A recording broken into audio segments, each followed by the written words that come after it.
आज हम लोग इतिहास के कक्षा 8 के प्रथम चैप्टर प्रारंभिक कथन कैसे, कब और कहाँ के महत्वपूर्ण बिंदु एवं चैप्टर के प्रश्न और उत्तर पर ध्यान देंगे। सर्वप्रथम पॉइंट है कि रॉबर्ट क्लाइव ने जेम्स रेने को हिंदुस्तान के नक्शे तैयार करने का कार्य सौंपा था। मतलब रॉबर्ट क्लाइव ने हिंदुस्तान के नक्शे बनाने का कार्य किसे सौंपा था? जेम्स रेने को सौंपा था। भारत पर अंग्रेजों की विजय के समर्थक रेने किसके समर्थक थे? भारत पर अंग्रेज की विजय के समर्थक थे। रेने को वर्चस्व स्थापित करने की प्रक्रिया नक्शा तैयार करना था। अगला पॉइंट है कि भारत का प्रथम गवर्नर जनरल वारेन हेस्टिंग्स था। भारत का प्रथम गवर्नर जनरल कौन था? वारेन हेस्टिंग्स था। दूसरा है आखिरी वाइसराय लॉर्ड माउंटबेटन था। लॉर्ड माउंटबेटन था। आखिरी भारत का वाइसराय कौन था? लॉर्ड माउंटबेटन था। नेक्स्ट है 1817 ईस्वी में स्कॉटलैंड के अर्थशास्त्री और राजनीतिक दार्शनिक जेम्स मिल ने 3 विशाल खंडों में ए हिस्ट्री ऑफ ब्रिटिश इंडिया नामक पुस्तक लिखा, जिसे हिंदी में ब्रिटिश भारत का इतिहास कहा जाता है। अर्थात ए हिस्ट्री ऑफ ब्रिटिश इंडिया नामक पुस्तक का रचयिता कौन था? यह जेम्स रेने था। और उसने कब लिखा था यह पुस्तक? 1817 ईस्वी में, जो स्कॉटलैंड का अर्थशास्त्री और राजनीतिक दार्शनिक थे। नेक्स्ट है, अगला पॉइंट है कि इस पुस्तक में जेम्स मिल ने भारतीय इतिहास को कितने भागों में बांटा? 3 कालखंडों में बांटा था। एक हिंदू, दूसरा मुस्लिम और एक तीसरा ब्रिटिश। इस तीन कालखंडों में बांटा। अगला पॉइंट है, इतिहास को हम अलग अलग कालखंडों में बांटने की कोशिश इसलिए करते हैं कि इनकी भी एक वजह है। हम एक दौर की खासियत, उसके केंद्रीय तत्व को पकड़ने की कोशिश करते हैं, जबकि इसलिए ऐसे शब्द महत्वपूर्ण हो जाते हैं जिनके सहारे हम समय को बांटते हैं। ये अतीत के बारे में हमारे विचारों को दर्शाते हैं। वे बताते हैं कि एक अवधि से दूसरी अवधि के बीच बदलावों का क्या महत्व था। अगला पॉइंट है, जेम्स मिल को लगता था कि सारे एशियाई समाज सभ्यता के मामले में यूरोपीय से पीछे था। तो आपका यह पॉइंट हो गया कि सारे एशियाई समाज जो है कि सभ्यता के मामले में यूरोपीय समाज से पीछे, या किसने कहा? मिल ने कहा। नेक्स्ट है, आगे पॉइंट है कि अगला पॉइंट है आपका कि जेम्स मिल का मानना था कि भारत में अंग्रेजों के आने से पहले यह हिंदू और मुसलमान तानाशाहों का ही राज चलता था और यहाँ चारों ओर केवल धार्मिक बैर, जातिगत बंधन और अंधविश्वास का बोलचाल था। अगला पॉइंट है, मिल ने यहाँ तक सुझाव दिया था कि अंग्रेज को भारत के सारे भूभाग पर कब्जा कर लेना चाहिए। अर्थात अंग्रेज को भारत का सारे भूभाग कब्जा कर लेना चाहिए। यह कथन किसने कहा था? मिल ने कहा था, ताकि भारतीय जनता को सुखी जीवन प्रदान किया जा सके। इनका मानना था कि अंग्रेज की मदद के बिना हिंदुस्तान की प्रगति नहीं किया जा सकता है। मतलब जेम्स मिल का मानना था कि अंग्रेज की प्रगति के बिना हिंदुस्तान का प्रगति नहीं हो सकता है। आगे नेक्स्ट पॉइंट था, अंग्रेजों के द्वारा सुझाए गए वर्गीकरण से हटकर भारतीय इतिहास को आमतौर पर 3 भागों, प्राचीन, मध्यकालीन एवं आधुनिक काल में बांटकर देखते हैं। नेक्स्ट पॉइंट है आपका, दक्षिण में आधुनिक काल को विज्ञान, तर्क, लोकतंत्र, मुक्ति और समानता जैसी आधुनिकता की ताकतों के विकास का युग माना गया। अर्थात पश्चिम में आधुनिक काल की विज्ञान, तर्क, लोकतंत्र, मुक्ति और समानता जैसी आधुनिकता की ताकतों को विकास का युग माना गया। अगला पॉइंट है, अंग्रेजी शासन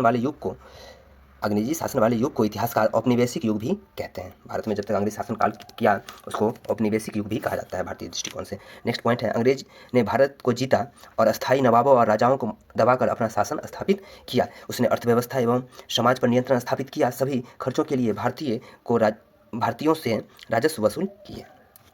अगला पॉइंट है, ब्रिटिश शासन के कारण यहाँ के मूल्य, मान्यता, पसंद नापसंद, रीति रिवाज और तौर तरीके में बदलाव आए। ब्रिटिश शासन काल के कारण ही यहाँ के मूल्य, मान्यताएं, पसंद नापसंद, रीति रिवाज और तौर तरीकों में बदलाव आए। जब एक देश पे दूसरे देश के दबदबे से इस तरह के राजनीतिक, आर्थिक और सामाजिक और सांस्कृतिक बदलाव आते हैं तो इस प्रक्रिया को औपनिवेशीकरण कहा जाता है। आगे है, अंग्रेजी शासन द्वारा तैयार किए गए सरकारी रिकॉर्ड्स इतिहासकार का एक महत्वपूर्ण साधन होते हैं। अंग्रेजी शासन द्वारा तैयार किए गए सारे रिकॉर्ड्स इतिहासकारों का एक महत्वपूर्ण साधन होते हैं। आगे चलते हैं, आगे पॉइंट है आपका कि अंग्रेज को यह भी लगता था तमाम अहम दस्तावेज और पत्रों को संभाल कर रखना जरूरी है। महत्वपूर्ण दस्तावेज को बचाकर रखने के लिए अंग्रेज किसका निर्माण किया? अभिलेखागार और संग्रहालय जैसे संस्थाओं को बनाए। मतलब अभिलेखागार और संग्रहालय जैसे संस्थाओं को किसने बनाया? अंग्रेज ने बनाया। और अगला पॉइंट है, अंग्रेज को विश्वास था कि किसी भी देश पर अच्छी तरह शासन चलाने के लिए उसे सही ढंग से जानना जरूरी है। अंग्रेज को विश्वास था कि किसी देश पर अच्छी तरह शासन चलाने के लिए उसे सही ढंग से जानना जरूरी है। नेक्स्ट अगला पॉइंट है, 19वीं सदी की शुरुआत तक पूरे देश का नक्शा तैयार करने के लिए बड़े बड़े सर्वेक्षण किए जाने लगे। 19वीं सदी की शुरुआत तक पूरे देश में नक्शा तैयार करने के लिए बड़े बड़े सर्वेक्षण किए जाने लगे। गाँव में राजस्व सर्वेक्षण किए गए।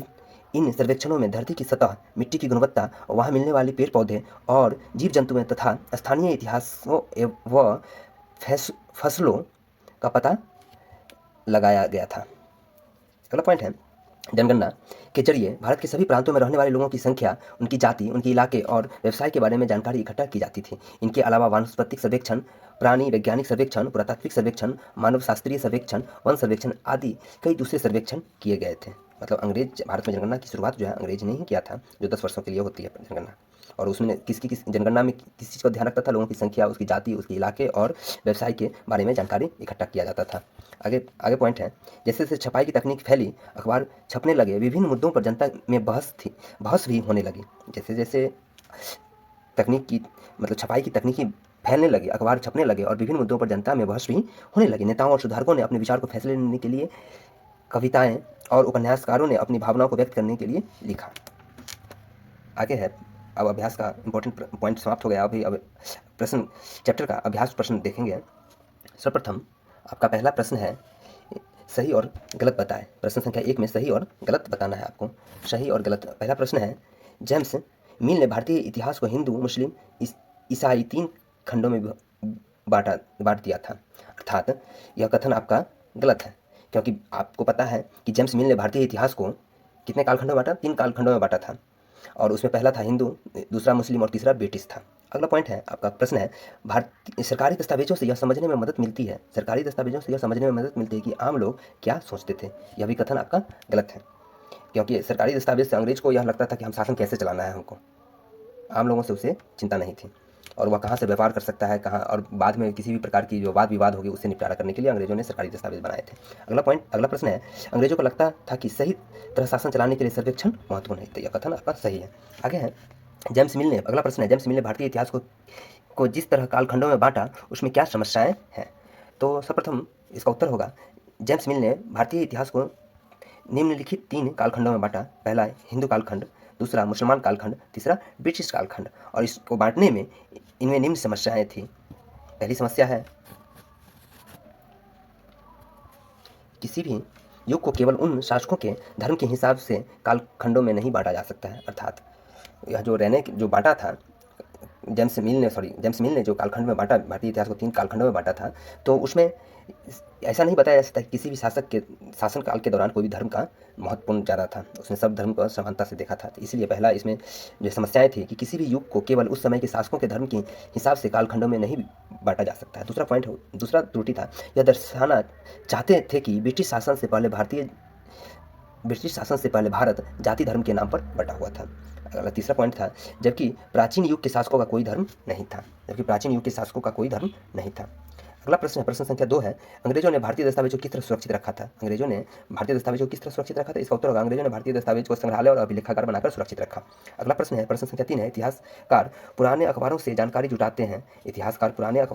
जुटाते हैं और वह पुलिस की रिपोर्ट में उपलब्ध जानकारी से किस तरह अलग होती है? तो इसका उत्तर होगा कि पुराने अखबारों में जो जानकारियाँ होती थी वे सच्ची और ठीक होती थी, जबकि पुलिस की रिपोर्ट झूठी होती थी। पुलिस का जो रिपोर्ट रहता था वो क्या रहता था? झूठा रहता था।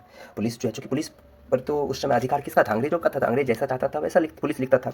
तो पुलिस आगे है, अंग्रेज शासन में पुलिस अंग्रेजों के कहने पर झूठी रिपोर्ट दर्ज करती थी, जिसका विश्वास नहीं किया जा सकता था, जबकि अखबारों की जानकारी सच्ची रिपोर्ट पर आधारित होती थी। अखबारें स्वतंत्र रूप से घटनाओं को लिखती थी। अतः इस प्रकार आपका प्रथम चैप्टर का महत्वपूर्ण पॉइंट्स और चैप्टर का जो है सॉल्यूशन जो है समाप्त हो गए हैं। आप हमारे चैनल को लाइक, सब्सक्राइब और शेयर जरूर करें और बेल आइकन दबाएं ताकि आपको नेक्स्ट वीडियो की अपडेट्स मिलती रहेंगी। चलिए आगे मिलते हैं दूसरे चैप्टर में। धन्यवाद आप सभी को।